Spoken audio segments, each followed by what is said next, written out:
महत्त्वाची बातमी आहे। प्रतीक पाटील यांनी काँग्रेस पक्षावर दबाव वाढवलेला आहे। सांगली लोकसभा यासाठी विशाल पाटील अर्ज दाखल करणार आहेत असं कळतंय। प्रतीक पाटील काँग्रेस पक्षाच्या वतीने अर्ज दाखल करेल। पक्षाने ठरवावं उमेदवारी अंतिम करायची की नाही असं प्रतीक पाटील म्हणतात। प्रतीक पाटील वसंतदादा घराणं ताकद त्यांची जास्त आहे। सांगलीत तरी ही जागा दुसरीकडे आहे का असा प्रश्न त्यांनी विचारलाय। प्रतीक पाटील विशाल पाटील यांना पक्षाने एबी फॉर्म द्यायचा की नाही हे काँग्रेस पक्षाने ठरवावं असं प्रतीक पाटील म्हणतात।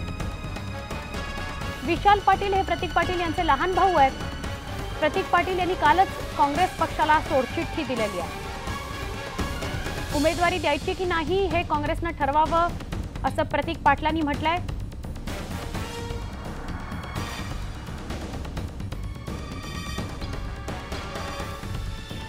प्रतीक पाटलांनी काँग्रेसवर दबाव वाढवलेला आहे। विशाल पाटील उमेदवारी अर्ज दाखल करणार असं दिसतंय।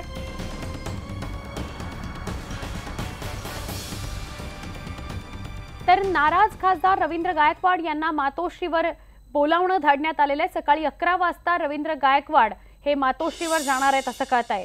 ओमराजे निंबाळकरांना उमेदवारी दिल्यानं गायकवाड नाराज आहेत, त्यामुळेच त्यांना मातोश्रीवर बोलावणं धाडण्यात आलेलं आहे। उस्मानाबादमध्ये नाराज खासदार रवींद्र गायकवाड यांना मातोश्रीवरून बोलावणं आलेलं आहे। खासदार अनिल देसाई यांनी त्यांना फोन केला आणि आज 11 वाजता रवींद्र गायकवाड मातोश्रीवर जाणार आहेत। रवींद्र गायकवाड यांचा उमेदवारीचा पत्ता कट करत ओमराजे निंबाळकरांना तिथं उस्मानाबादमध्ये लोकसभेची उमेदवारी दिली गेली आहे। त्यामुळे रवींद्र गायकवाड नाराज झालेले होते।